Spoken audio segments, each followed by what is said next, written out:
Celia squeezed her eyes shut, overwhelmed with emotion. How she liked these Italian shoes, which she had tried on this morning. Natural leather, versatile black colour, comfortable medium-sized heel. You could wear them for any occasion.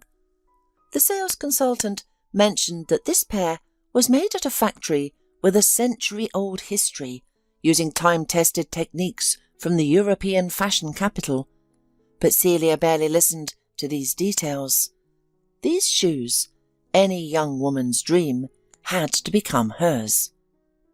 Especially since the elderly cobbler working in the booth around the corner had warned her that her old pair wouldn't survive another repair. She floated home, imagining how perfectly these shoes would complement her holiday dress. Though perhaps a mother of 3 shouldn't obsess over new things, she was still a young woman who cared about fashion. Especially since she wouldn't need to juggle maternity leaves anymore. She was going to leave the nursery behind, rejoin society and return to work. Even little Johnny had turned 3. Celia Nicholson had been married to Eddie for 8 years now. The woman felt truly fortunate. She had 3 energetic, mischievous boys, between 3 and 7 years old, plus a wonderful mother-in-law, with whom she shared a warm relationship. How many women could claim such domestic blessings? Humming a cheerful tune, Celia prepared soup in the kitchen. The family lived in a spacious 3-bedroom apartment she had inherited from her grandparents, whom she only vaguely remembered. Her grandfather had died young, and her grandmother followed shortly after. Since Celia's parents had their own small apartment, they had preserved this space for their daughter. And this place came in handy when Celia got married to Eddie. Before, he had lived with his mother, Patricia, a tiny old apartment on the outskirt of the city. So, after the marriage, Patricia, now alone, kept living in her tiny place filled with collectibles, working as a grocery store cashier. She was satisfied with her life, though she rarely helped her daughter-in-law with the grandchildren or visited her son's family. She never interfered in their lives. She devoted all her unused affection to her cat, Leo. Celia skimmed foam from the chicken broth and retrieved a package of noodles. She had recently discovered this brand. Their noodles tasted homemade without the effort.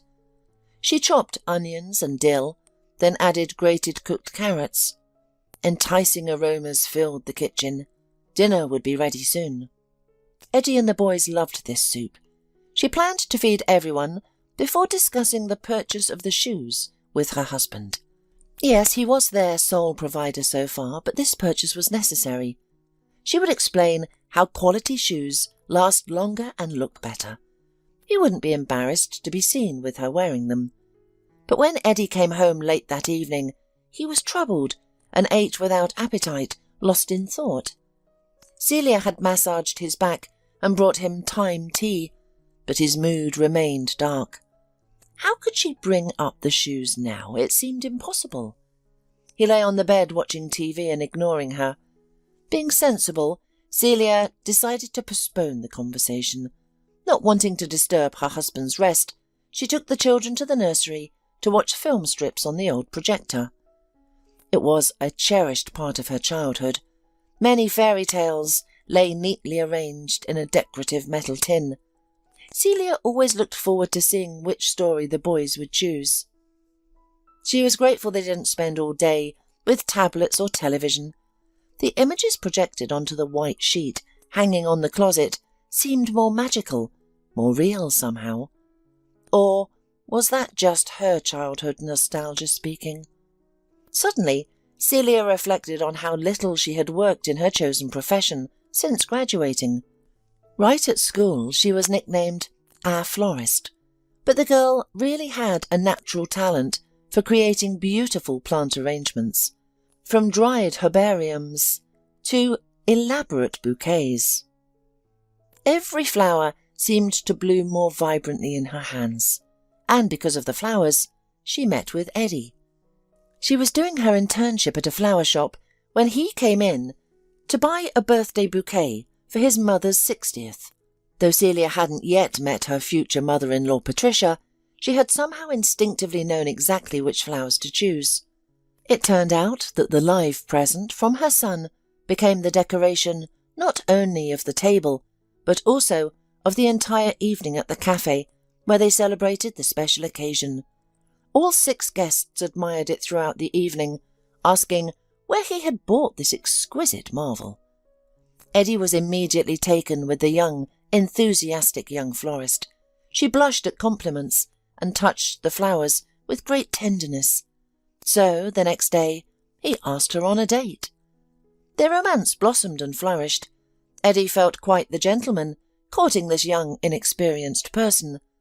Being 12 years older than Celia seemed natural enough. Though not particularly experienced himself, he had known other women before. The idea to marry young, pretty Celia came from his mother, who argued sensibly, "The girl is head over heels in love with you, and you're clearly smitten too. She's healthy, strong, reliable, and by the way, at nearly 35, it's rather unseemly to remain a bachelor. People will think you're incapable of managing life. You should have children by now." Celia was perfect as a candidate for an obedient wife, and Eddie agreed with his mother's arguments. She also owned a 3-bedroom apartment, meaning they wouldn't have to live with either set of parents or spend on renting. This final detail propelled him toward the marriage. After the wedding, Celia quickly became pregnant, learned to maintain a good household, and cooked wonderfully. She always welcomed him warmly, and he accepted with equanimity when she bore him 3 boys. They struggled financially, living paycheck to paycheck, like most ordinary people. They weren't the first, nor would they be the last. However, it never truly occurred to Eddie that providing for a family with 3 sons was his direct responsibility. Though trained as a designer, he was a mediocre specialist who barely managed his work and saw no need to improve his skills.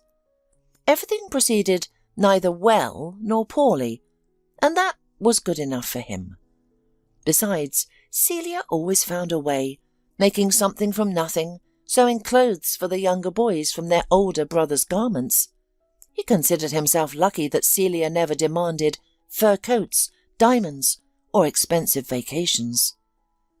She felt especially pleased last year when he received a bonus, and they managed a trip to the nearest seaside.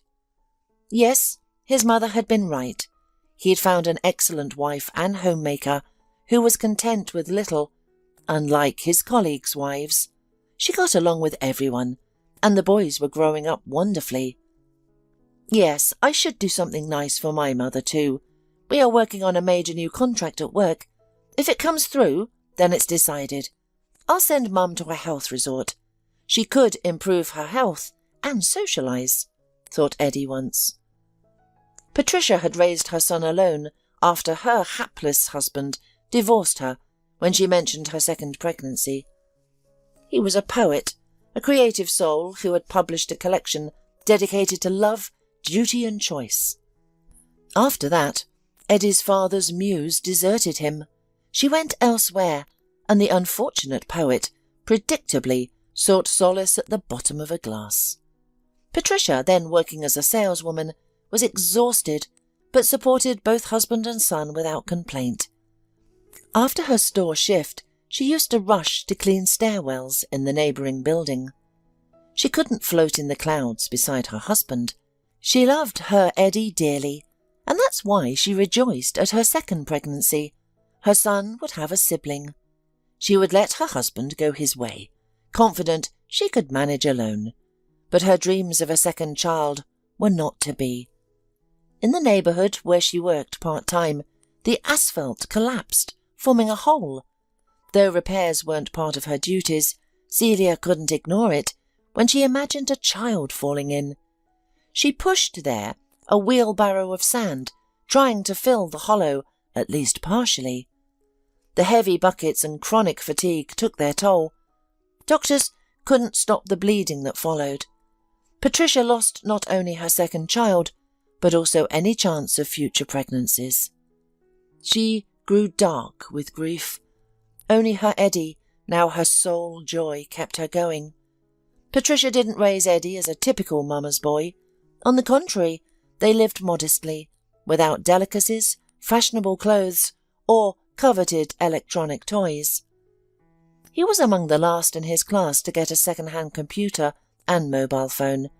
Eventually, Patricia gave up scrubbing stairwells and became a weekend housekeeper for two wealthy families in the same building. And at the store, now a supermarket, she moved up to head cashier. Patricia held firm to her principle that even hard-raised children owe nothing to their parents.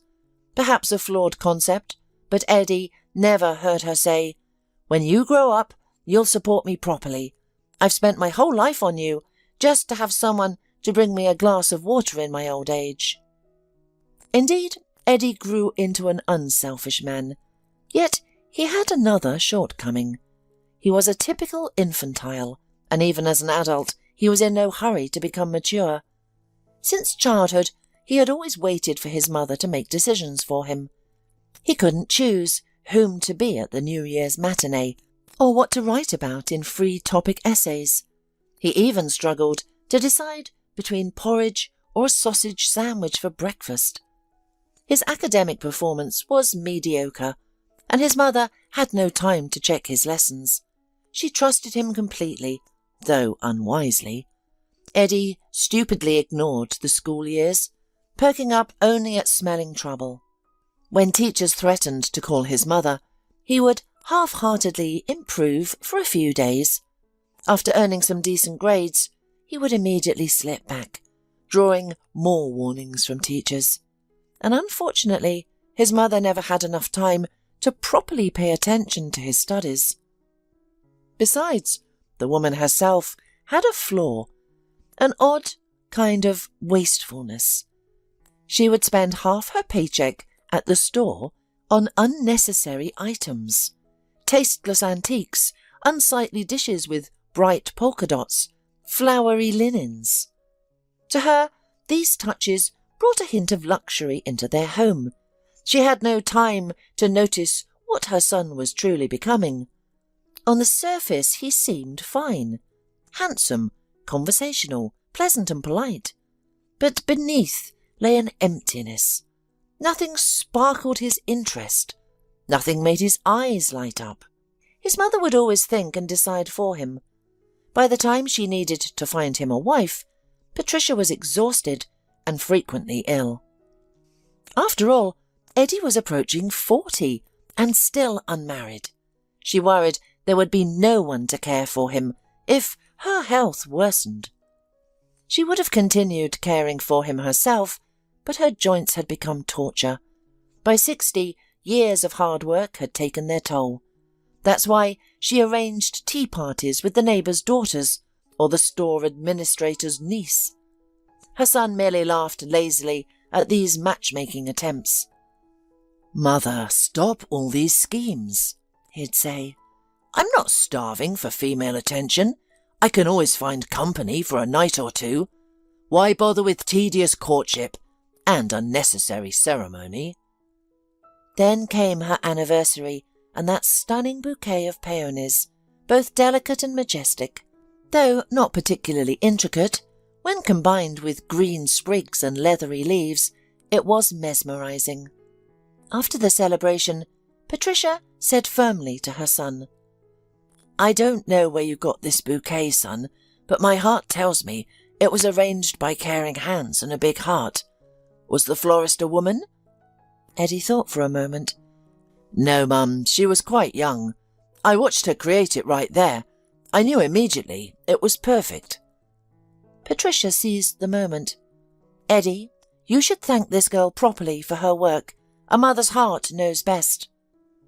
Something told her this encounter would lead somewhere. The mother welcomed Celia warmly, and she was really delighted in seeing her dear Eddie truly come alive, perhaps even falling in love. She hurried them towards marriage, sensing her health would soon fail completely. She needed to entrust her son to good hands quickly, and her instincts proved right. The young couple lived harmoniously, with grandchildren arriving one after another. Patricia couldn't help physically with the children. More and more often, the woman stayed at home, and in order not to be sad with loneliness, she picked up a stray kitten. His reddish colouring reminded her of a small lion, so she named him Leo. That evening, when Celia had been anxious because of upcoming talking to her husband about the purchasing the beautiful shoes for her, she finally put their boisterous children to bed. Then she checked on the peacefully sleeping Eddie. She felt a twinge of regret at not telling him how much she admired the Italian shoes, but that could wait until tomorrow. Besides, the previous week she had sent her resume and portfolio of floral arrangements to various flower shops, hoping of having her own source of income soon. Celia tossed and turned briefly before falling into deep sleep.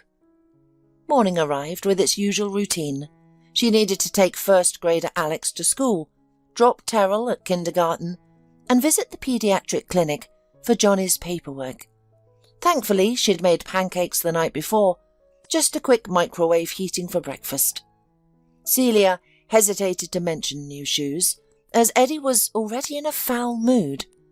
After lunch, while Alex ate his after-school meal, she received an email. A flower shop wanted to interview her. Excited, the woman immediately called her husband with the good news. Extra income would help them significantly. However, Eddie didn't share her excitement. "Are you sure you can manage everything?" "Well, if you think so, give it a try," he said indifferently and hung up. He had his own new interest lately, one that also required financial investment. But it's better for Celia not to know about it. Let her fiddle serenely with her porridge and film strips. Eddie smiled contentedly, lost in pleasant memories. Kathy, a delightful woman he had recently met by chance. With her, Eddie soared above the clouds. For her sake, he would move mountains and pluck stars from the sky. Meanwhile, Celia sighed as she pulled her old shoes from the shelf. How could she meet potential employers tomorrow looking so shabby? She'd have to wear jeans, a sweater, and worn-out sneakers again. At least the sneakers looked decent, despite being cheap. Putting the shoes into the plastic bag, Celia headed to the shoemaker, Mr. Lewis. Perhaps they could be salvaged. They weren't that old, 4 years at most. At Mr. Lewis's stall she found a surprise, a new craftsman, in his 40s, with kind eyes. He was one of those people whose warm gaze makes you feel instantly at ease. The new shoemaker examined Celia's shoes carefully, looked into her eyes and said, "We must give them a second life. Don't worry, it'll work out. But on one condition, you'll let me reshape them to my liking. Agreed?" Celia didn't object, but raised one concern. "It will probably be expensive. I might not be able to afford such repairs." But the master quickly put her mind at ease. "Fixing shoes is my passion, especially challenging cases with beloved pairs. I'll charge you no more than replacing heel tips. I'm curious to see what I can do." The deal was struck. Celia would return for her shoes in 2 weeks. They were unwearable anyway, so she had nothing to lose. That evening, she broached the subject of the Italian shoes with her husband. She presented all her arguments, passionately promising Eddie she wouldn't ask for anything else in the near future. But his reaction stunned her. He sarcastically asked if she'd forgotten he was supporting 4 dependents, appealed to her conscience, and reminded her that his mother needed sanatorium treatment for her leg problems, and he was already saving money for her trip. Celia yielded without resistance. Eddie was right about everything, as always. Those Italian shoes would certainly strain their budget. She couldn't jeopardize their financial stability like that. Though the matter was settled, Eddie remained agitated. He forked the meatball on his plate with disdain, criticized the mashed potatoes, then finally softened and said, "Celia, I know you're doing your best for all of us. Just be patient a while longer. Winter's coming, your warm boots are still good, and by spring we'll get you these shoes. You'll find work and earn money." Yes, Eddie didn't want any extra expenses on his family now. Kathy wanted to whisk him away for a countryside weekend, promising unforgettable moments. He realized he had become anything for his mistress. A submissive slave, a walking wallet, a sponsor of her whims. For the first time in his life, Eddie was ready to work tirelessly and better himself. But why had he listened to his mother and married Celia? He deserved more. He'd simply never had such motivation before, because the women in his life, his mother, his wife, had always managed their problems without his effort. The next day, to Celia's surprise, her interview at the charming flower shop went splendidly. They immediately asked her to create several themed bouquets for different occasions. She exceeded expectations. The store's owner's eyes lit up at her creations, and his verdict was positive. "Now I see these portfolio photos are truly your work. You didn't borrow others' arrangements. You think quickly and have rich imagination. Our company often handles the floral design for catered events. If you'd like to start working in this area on Monday." Celia hadn't felt such joy since Eddie's marriage proposal. She felt she was beginning a new, unexplored life full of promise. The offered salary delighted her. She would work diligently, save money, and finally buy those wonderful Italian shoes without asking her husband. Their family's finances would ease. They could send Patricia to the sanatorium quicker and treat themselves occasionally. The next day the woman took little Johnny to kindergarten for a half day. On her way home, in their building's courtyard, she unexpectedly encountered the cobbler who had undertaken to repair her shoes. Though he didn't notice her, she was struck by his unusual gait, yet there was nothing strange about his using a walking stick. He walked strangely, leaning first on his heels, then rolling his feet forward. Though she thought this cobbler might be ill or injured, she quickly forgot about him because of her excited news, not even noticing when old Mr. Lewis met him at the entrance and helped him up the stairs, firmly holding his elbow. At home, Eddie was unexpectedly delighted by Celia's news. The young and middle sons would go to kindergarten, while Celia's mother would pick up the eldest from school and watch him until Celia took him after her work. This meant for Eddie more time with Kathy, and his wife would finally stop with her constant requests and reminders. Nothing could be better, since he had to endure this woman who had become completely uninteresting to him. "She's happy with her flowers, silly girl. What an achievement," he thought. He'd submitted the sketch to his superiors today without a single mistake or remark. They would soon complete the entire order. With the upcoming bonus, he planned to take his favourite woman to a spa hotel, just the two of them. No boring Celia, no boys. Life was improving. Why did women after marriage so quickly transform into grey, ruffled creatures? His Celia was always at home, in a worn terry cloth robe, her thick hair carelessly twisted at the nape of her neck, wearing no makeup or nail polish. Even when they went out, she wore the same dress. Beautiful, but now so familiar, he was tired of seeing it. Kathy always wore something new for every date. He wondered if all women lost their allure after marriage, or if he was simply unlucky.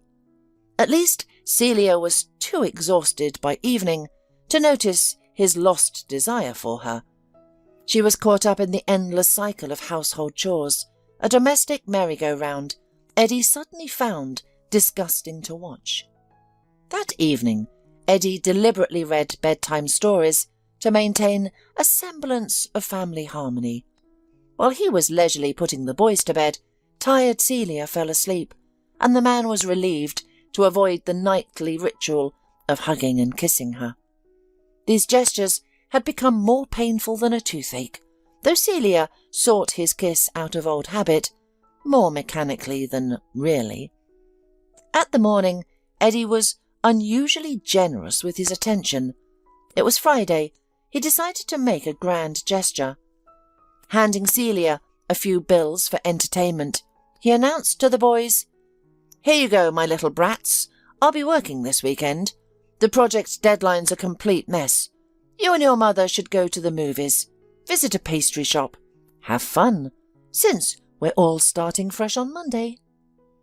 The friendly trio of little warriors, delighted by their father's surprise, approached their mother as a united delegation with a request.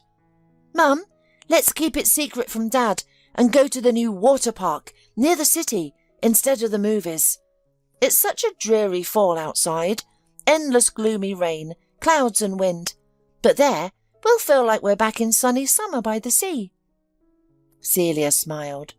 Why not splash in the turquoise waters and slide down the various water slides? She had her secret savings, carefully accumulated from Eddie's household money. She knew how to navigate sales and special offers, never telling her husband about the little money she managed to save from shopping. Usually she spent these small bonuses on the boys, occasionally treating herself to a new lipstick or hair clip for her unruly locks. Now they would spend all her savings on the water park. Though tickets weren't cheap, you only live once. Eddie didn't need to know about this deviation from his suggestions. He monitored her expenses like a guard dog. On Saturday, the little spies, Alex, Terrell, Johnny, and their commander Celia, lovingly saw their father and husband off to work. The boys dutifully ate their porridge with milk and sugar, though they secretly disliked it. But Mum, Commander, insisted they needed proper fuel for their adventure. The water park was 2 hours from the city. With its high prices, they could only afford one meal there, so the little heroes followed their leader's instructions unquestionably. They could hardly believe they were headed for summer fun on this cool autumn day. Everyone napped on the bus, having risen earlier than usual for a Saturday. At the water park, their drowsiness vanished instantly. It was spectacular. Cascading pools of varying depths stretched beneath artificial palm trees. Colourful slides, ranked by difficulty level, stood tall. Rows of loungers lined the deck, and fluffy towels were everywhere. The food court housed restaurants and cafes, filling the air with enticing aromas of coffee, vanilla, and fresh pastries. At first, Celia felt briefly self-conscious in her old faded swimsuit from her youth camp days. But within half an hour, they were all splashing carelessly in the children pool. Since Johnny needed supervision, they stayed together. 3 hours in the aquamarine water, warm, clean and cosy, passed in what felt like minutes. The whole team suddenly realized they were famished. They decided to seek out a modest cafe serving simple fast food rather than elaborate dishes. Changed into dry clothes, Celia and the boys set out to explore. Behind the glass walls of the restaurants, it was lively. A brisk swim had whetted everyone's appetite. Suddenly, Alex, who was walking ahead of the group, grabbed Celia's hand. "Mum, look! Dad is sitting at a table with some woman in a red dress." Celia decided that Alex was just overtired with swimming. But the reality before her was darker than any horror. Just 5 meters away, behind the glass wall, at a richly set table, her Eddie was cooing with a pretty young woman. She knew her husband's mannerisms well, the obliging tilt of his head, the eyes sparkling with passion, that happy smile. It was precisely how he had been during their early courtship days. Judging by how the woman whispered in his ear and how he languidly rolled his eyes, These two were already intimate. Celia's vision darkened at the sight. Her sons shuffled beside her and struggled to find words to explain what they had witnessed. The decision came instantly. Putting on a cheerful mask with a calm smile, she explained, "Dad mentioned he had an off-site business meeting at a restaurant. Work isn't always done in an office. Many issues are resolved in a relaxed atmosphere. We should leave quickly before he sees us. We won't tell Daddy our secret that instead of going to the movies, we were at the water park, which we weren't supposed to spend money on." Her little sons nodded, promising to keep quiet. Celia hugged them warmly and guided them towards the exit. There was a cosy cafe with home cooking nearby, where they could have lunch. Her thoughts raced frantically. What an odd choice for a romantic rendezvous. True, the restaurant was fashionable, newly opened and popular, but its location in a water park seemed ill-suited for lovers' meetings. Celia tried to bury her anguish beneath these scattered thoughts. There are people who put their souls on the family altar, give their whole lives without a trace, but they can never forgive betrayal and treachery. She was one of those people. Eddie was now permanently scorched from her heart. She knew with certainty she no longer had a husband. Celia counted her cash, setting aside bus fare. The remainder would cover just 4 bowls of chicken broth and 4 meat pies. It would be enough until they got home. Thankfully, she was returning to work on Monday. Perhaps she could get an advance. She thought of Eddie as a stranger now. There were no tears, only a scorched emptiness inside. She would file for divorce, but first she would teach him a lesson. That evening, Eddie called. He apologized for not coming home, claiming there was no point in leaving the office for just a few hours. The meeting was in progress, he said. Rest would come later. Celia listened with surprising indifference. For the first time, she felt relieved not having to cook his dinner. She and the boys would make potatoes and wieners. She'd send them to watch cartoons while she sorted through her closet. She needed to look presentable for her first day at work. On Monday, Celia was tasked with designing wedding decorations in rustic style by Saturday. The celebration would feature wooden cabins in a forest clearing.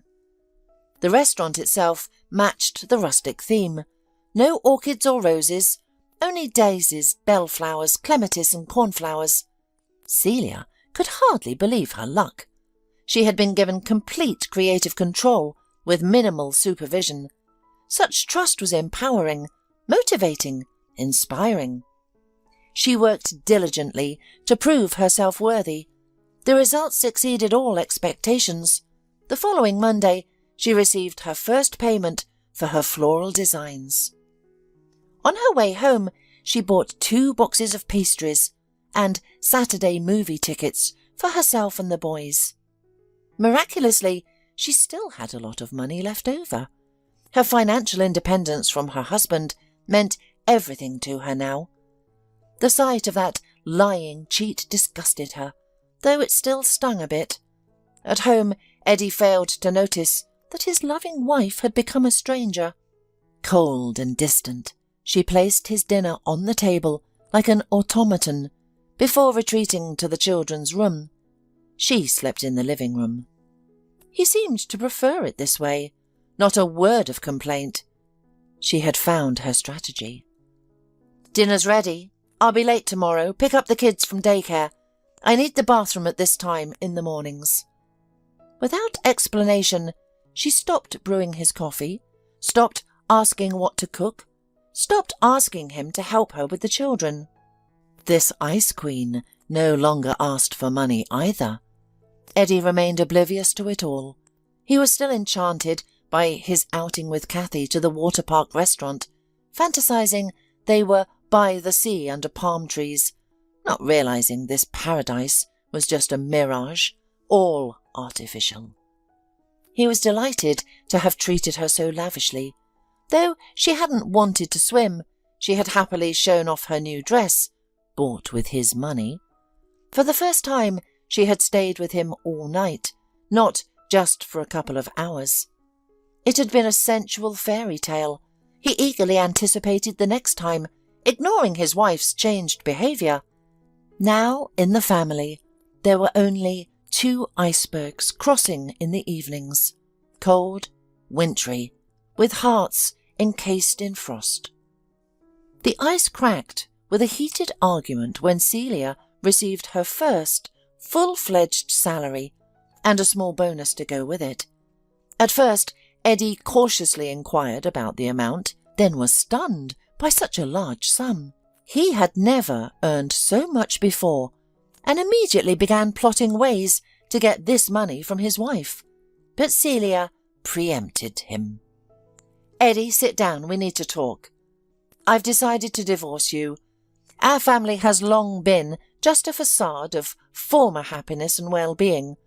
I realise now that all these years with you, I've lived in a fog, constantly counting every penny, never able to buy myself or my children even a fraction of what we wanted. You're a miser. I know that for certain now, but that wasn't even the final straw. I discovered your lie about Patricia needing to go to a sanatorium. Yesterday I visited your mother, whom you've completely abandoned. I brought her food, medicine, and food for Leo. Did you know she hasn't been able to leave her house for over a month because her legs are so bad? That it's not us, too wrapped up in our own affairs, but kind-hearted neighbours who help her. Has your mistress completely consumed all the attention of the devoted son? How could you neglect your elderly mother?" Eddie froze. What a revelation. Celia knew about Kathy and had kept quiet, but how did she find out? He was torn between elation and despair, uncertain whether to pack his bags and rush to Kathy on wings of love, or wait. Such matters couldn't be decided hastily. He hadn't known his wife could bare her teeth. Meanwhile, Celia's monologue shifted to practical matters. She firmly informed Eddie that he had 2 days to move out of her grandparents' apartment. She wanted neither alimony nor help from him, nor his participation in raising the children. She didn't want him influencing them, lest they grow up to be misers with cold, indifferent hearts. Eddie listened with a sneer, thinking smugly that a man without a woman is better off. Yet she planned to raise the boys alone. What a foolish woman, he thought. She'll ruin her life with this arrogance. She thinks raising 3 kids alone is simple. But I couldn't care less. I'll stay at my mother's for a couple of months, get divorced, then propose to Kathy. She's absolutely my perfect match. She's so young, only 25, and she chose me among all men, despite my age. I'm over 40, yet I've caught such a charming creature. Sometimes I can hardly believe it. Celia studied Eddie, who had never been good at masking his feelings. His face displayed everything at once: contempt and sarcasm, feigned indignation and poorly hidden joy, greed and miserliness, dreams of freedom and indifference towards Celia and their son's future. She was astonished it had taken 8 years to understand what kind of man she had married.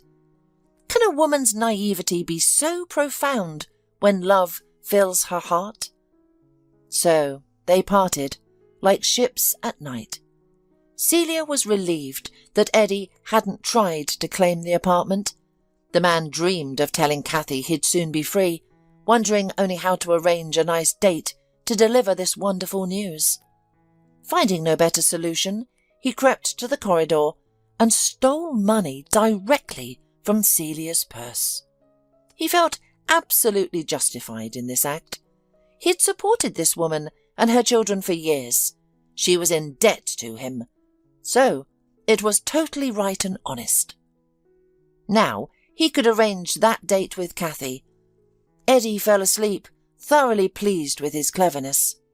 The next day Celia was gathering an exotic bouquet of bright blue and yellow wild irises, when suddenly she remembered about leaving her old shoes for repair nearly a month ago.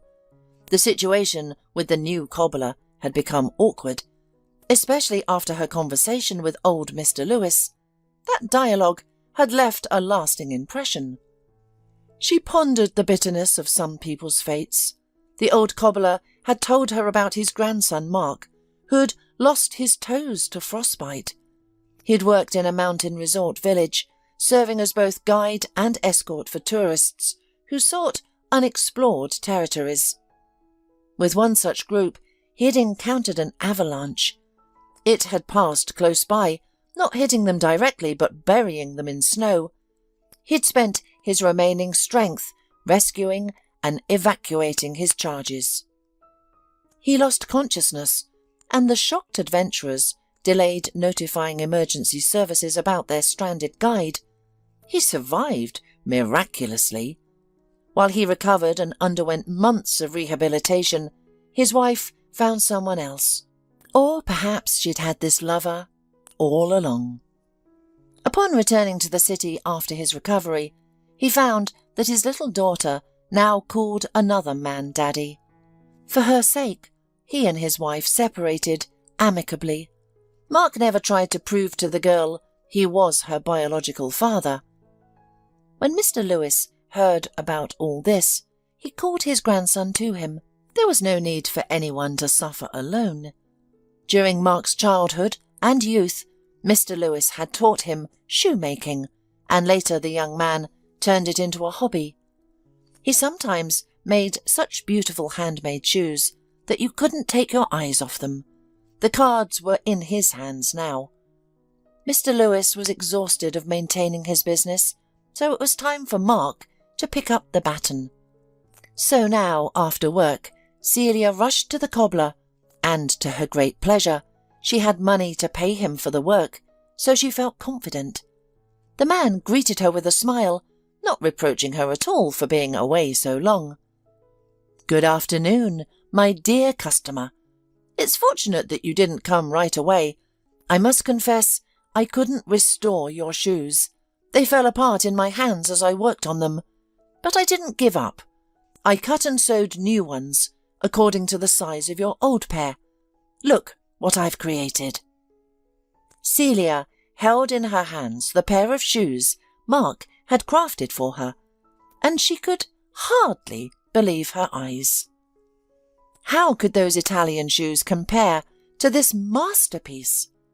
Though she wasn't an expert in footwear, even at first glance, it was obvious that Mark possessed an undeniable talent. The shoes were graceful, durable, with soft leather, a beautiful flesh-coloured finish, unique style, and a solid, comfortable heel. She tried them on immediately, and they embraced her feet perfectly. Mark watched her with pleasure, then said, "I won't take any money for the work. I've watched you for a long time, how you care for your boys, carry heavy bags home after work, rush to your job in the morning. A woman like you makes me want to protect you from life's hardships. I apologize for being so direct, but there's no use in hiding my feelings." Celia was taken aback. "How can that be? You've put in so much work. These shoes, and I can't thank you properly. That's not right. Listen, I know your name is Mark, and I'm Celia. Tomorrow is Saturday, and my sons and I have our dumpling-making day. Even little Johnny helps when I make homemade dumplings. Please come visit us." Mark only sighed in response. "Thank you, Celia, for such a kind invitation. My grandfather told me he shared my story with you. Why would you want even just a disabled friend? My wife told me directly that I should leave. She said she couldn't live with me anymore, that I couldn't earn a living, couldn't feed my family. She used some other cruel words too. She said that as a man, I was no longer whole, that I wouldn't be able to provide as I should." Celia looked at him thoughtfully. "Mark, I'm sorry you had to hear such terrible things. I'm a grown woman who provides for and raises my children alone. Forget all that nonsense about what men or women should do. Any partnership is about two people contributing to the relationship. It doesn't matter who earns the money or who tends the home fire. Besides, there's another side to this. You have an extraordinary talent for shoemaking. Trust me, people will line up for your shoes. All the fashionistas would be honoured to wear shoes, like the ones you made for me. I'll show your work to my boss. He has extensive connections in the city and many clients in different circles. We'll talk about this again, and for now, I look forward to seeing you tomorrow. And since I know you wouldn't want to come empty-handed, you can bring tomato juice and sour cream. That's how we like our dumplings.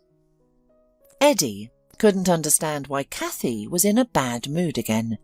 He had followed all her orders, even taking a courier part-time job to get more money for her. He delivered heavy food orders from supermarkets in any weather, carrying them up flights of stairs without elevators, looking submissively at customers, hoping for tips. He brought money home practically in his teeth, yet she kept saying it wasn't enough. How had the 5 of his family survived on much less before?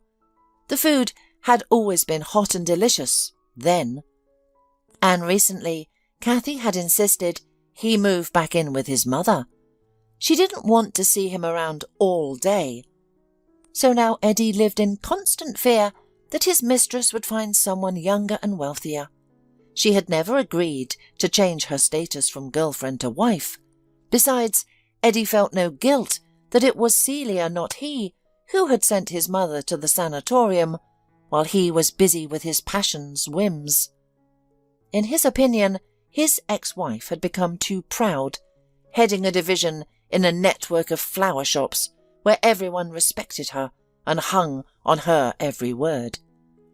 Oh, what a boss she is, he thought. Moving flowers in pots isn't exactly rocket science. As for Celia, she now looked back on her marriage to Eddie with amazement. What a meek little sheep she had been for 8 years, living such a miserable life with such a husband. At least she no longer had to scour shopping apps for grocery store sales. Her sons have grown up even more, though still maintaining their childish charm. The middle one, Terrell, is soon starting 1st grade in a new uniform. No hand-me-downs from his elder brother this time. Johnny proudly strolls through the garden in magnificent sandals that Uncle Mark made for him. No one else has such bright and comfortable footwear, adorned with fairy tale appliques. Celia hadn't told her now closest friend Mark that she'd been collecting photos of his work all year. He continues crafting shoes, sandals, clogs and sneakers from his own sketches, guided by his vibrant imagination. Just as a portfolio of her flower arrangements had once led to her beloved profession, giving her confidence, a decent income, and recognition in the floral world, Celia recently discovered an online article about an upcoming exhibition in Italy, where master shoemakers from around the globe would gather. She found the event contact information, had her message professionally translated to Italian, and sent an email with photos of Mark's creations attached. Though the chances of getting noticed seemed slim, she believed that only those who take the first step complete the journey. While Celia harboured feelings for her cheerful friend, she hesitated to show initiative or persistence, since Mark hadn't displayed any obvious romantic interest. Indeed, she barely had time for romance. Every city event now required her participation. She decorated restaurant halls, while they impressed banquet guests with their culinary talent. Together it created something truly special, and orders were plentiful. Another month passed in a whirl of celebrations and floral arrangements that Celia invariably prepared. One weekend, she finally checked her personal email and discovered news from Italy. Mark had been invited, not as a main participant, but as an honoured guest. The Italians, true to their reputation for eloquence, filled the message with words like bellissimo, alla moda, and magico. From their enthusiastic invitation, Celia gathered that they found Mark's work beautiful, fashionable, and even magical. They awaited him in Milan, hoping he'd bring samples for the final exhibition. Celia's heart soared. I shall arrange everything for the trip myself and simply present Mark with the facts. Mark was stunned by her news. Celia, what are you thinking? The Milanese masters are in a different league entirely. To them, I'm nothing but sand under the hot sun. The gods don't descend from Olympus to mingle with mortals without reason. And what would I even show? I sell my work at fair prices to ordinary people. Your boys wear my shoes happily, but they're simple everyday items, nothing extraordinary. These contests require advanced preparation, and we have just weeks. Thank you, but your efforts were wasted. I'm not ready for Milan. It's absurd to expect anything to come of this. Celia was devastated, but refused to pressure her friend. The matter was forgotten, and the Italians never reached out again. The fashion world, after all, doesn't extend invitations twice. Fame is an honourable pursuit, but success must be freely chosen. Mark's reluctance to take the Italian opportunity dampened Celia's enthusiasm. She concluded that the old saying about initiative being punishable held truth. As New Year approached, she immersed herself in creating pine and floral arrangements for countless corporate parties. Life continued, with Mark's visits becoming rare. Celia and the children planned to spend New Year's at home. For something special, they planned to visit the water park on New Year's Eve. They hadn't been there since that fateful encounter with Eddie, but now they felt ready. Despite it being December 31st, the turquoise pools were predictably crowded. They had great fun on the slides, lying on soft towels on the deck chairs. They ran for hamburgers and Coke a couple of times as time slipped away. As the group headed toward the exit, Celia suddenly stopped, dumbfounded. It couldn't be. She was having déjà vu. Eddie's mistress sat at the same table behind the glass, wearing the same red dress, though with a different man. Celia hesitated. The woman in the red dress gazed languidly into this gentleman's eyes. A different hero, but the same heroine in this living painting. Celia realized her ex-husband had lost this battle for his unearthly love. Meanwhile, the evening before New Year's Eve, when they got home, was filled with surprises and magic. At 8 o'clock, the doorbell rang. Patricia stood at the threshold. "You won't send me away, Celia? I came to thank you. After those 2 months at the sanatorium, the treatments helped my knees work much better. I've started going out a bit. I came to visit you. I don't want to celebrate New Year with Eddie. My relationship with him has completely fallen apart. You've always been dear to me. Will you accept an old woman?" Celia warmly embraced her mother-in-law. "Of course I won't send you away. I'm happy to have you. The boys will be overjoyed to see you." But the family's adventures weren't over. An hour before midnight, another timid ring came at the door. Alex opened it and soon ushered an embarrassed Mark into the hall by the Christmas tree, carrying a box decorated with bright bows. "Hi. Grandpa's old friend invited him over for the holiday. What am I to do? Celebrating New Year's Eve alone? So maybe there will be a place for me at your lovely table?" Alex, Terrell and Johnny immediately surrounded Mark, eyeing the box curiously as he produced 3 bags of presents for them. Then he turned to Patricia with a smile. "For you, dear lady, I have a box of excellent chocolates. Happy New Year. And for you, Celia, a marriage proposal. It usually comes with a ring, but I have another present." Mark unwrapped the paper to reveal luxurious shoes with silver buckles. Everyone in the room gasped in admiration. They were magnificent. Those shoes from the store that had sparked discord between Celia and Eddie couldn't compare. Even someone who knew nothing about fashion could see that. "Celia, if you can accept my disability, know that I've loved you with all my heart for a long time. Marry me, and to your boys, I'd like to be both a father and a mentor." An awkward silence fell. Then Johnny, first to recover, proclaimed loudly, "Mummy, since you don't have any daughters, can my brothers and I carry your veil train? I've seen princesses dressed like that at weddings." Everyone erupted in laughter a second later. The tension broke as everyone began sharing their joy and excitement at once. Celia looked at Mark, who waited eagerly for her answer, and smiled. "I'm a single woman, and a husband like you, Mark, would be a gift to any woman. Yes, I'll become your wife." Patricia's voice cut through the celebration. "Where's the champagne in this house? The midnight hour approaches and we're not ready. Let's drink to new happiness now, and when the clock strikes 12, to the new year.